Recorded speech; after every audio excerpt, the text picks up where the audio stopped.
बिस्मिल्लाहिर्रहमानिर्रहीम। अस्सलाम वालेकुम। मैं डॉक्टर अली ज़मान आज एक मुख्तलिफ सेशन के साथ आपकी खिदमत में हाजिर हुआ हूँ। हमारा आज का टॉपिक किसी डिज़ीज़ डायग्नोस्टिक से रिलेटेड नहीं है।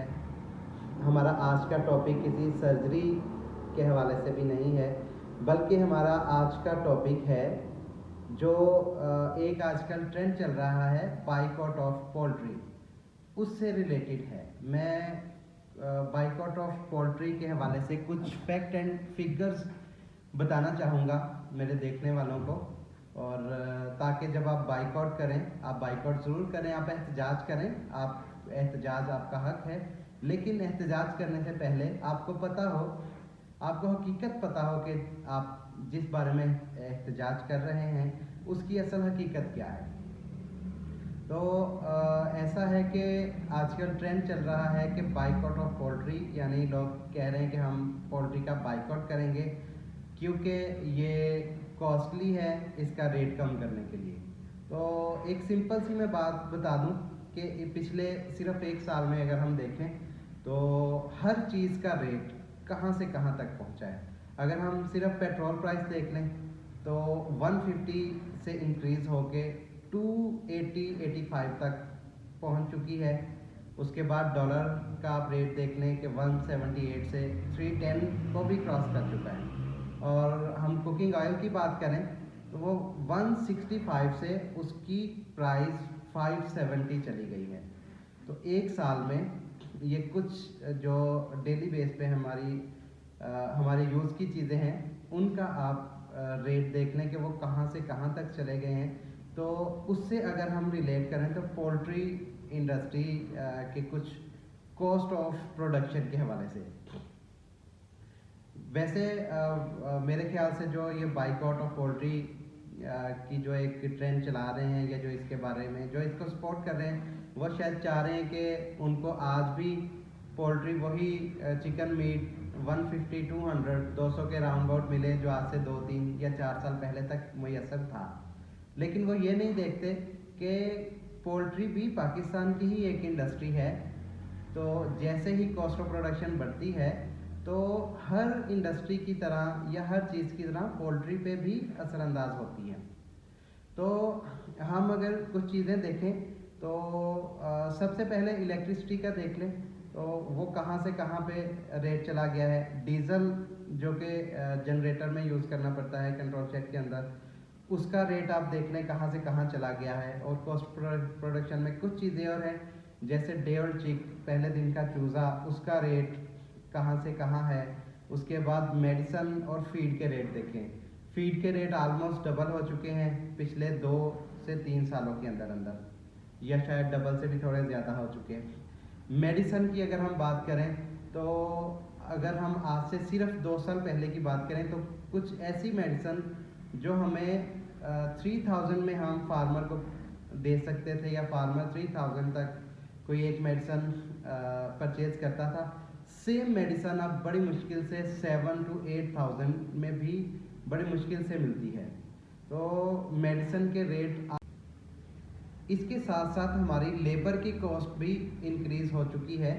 तो जैसे कॉस्ट ऑफ प्रोडक्शन इंक्रीज़ होने से हर इंडस्ट्री को फ़र्क पड़ रहा है, उसी तरह पोल्ट्री इंडस्ट्री को भी फ़र्क पड़ रहा है। कॉस्ट ऑफ प्रोडक्शन महंगी होने से डेफिनेटली आपको प्रोडक्ट जो है वो महंगी मिलेगी। तो क्योंकि कॉस्ट ऑफ प्रोडक्शन बढ़ने की वजह से पॉसिबल नहीं है कि अब भी हम आम आवाम को 150 या 200 में पोल्ट्री मीट मिल सकता है, ज़रूर मिल सकता है। अगर हम इसको बाइकआउट करेंगे तो हो सकता है फिर 200 तक आ जाए, लेकिन उसके साइड इफ़ेक्ट्स क्या होंगे।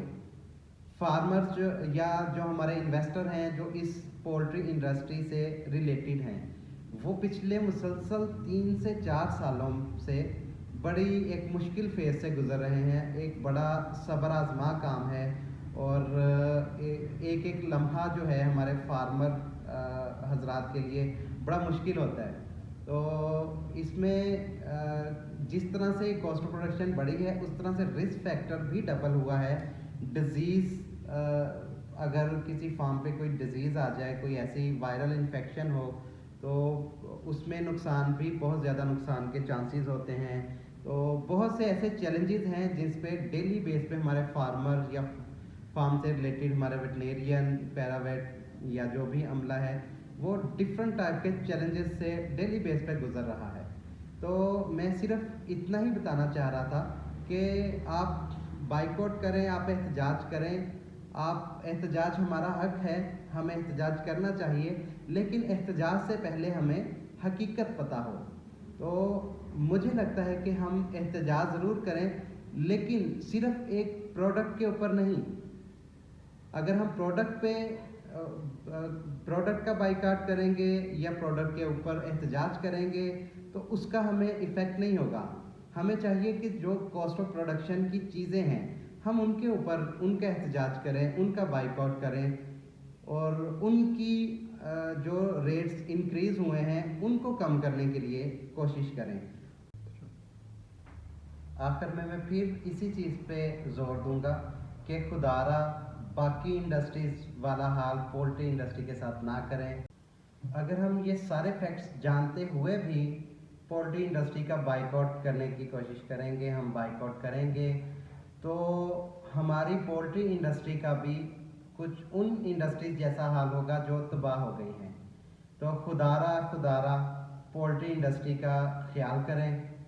बिला वजह आपके बिला वजह के एहतजाज से आपको आइडिया भी नहीं है कि इसमें किन किन का नुकसान हो सकता है। एक तो मैंने आपको बता दिया कि फार्मर जो इससे एसोसिएटेड हैं, इन्वेस्टर्स जो हैं पोल्ट्री इंडस्ट्री में, वो तो ऑलरेडी चैलेंजेस देख रहे हैं। लेकिन हमारे इस बाइकआउट से, जब भी बाइकआउट होता है तो डेफिनेटली हो सकता है कि उसके साथ जो है प्रोडक्शन हाउसेस, जो हमारे कंट्रोल शेड है, उनकी तादाद कम हो जाए, कंट्रोल शेड बंद हो जाए। तो एक कंट्रोल शेड बंद होने से वहाँ पे जो एक सिंगल शेड पे 7 से 10 लोग जिनका रोज़गार वाबस्ता है वो बेरोज़गार हो सकते हैं।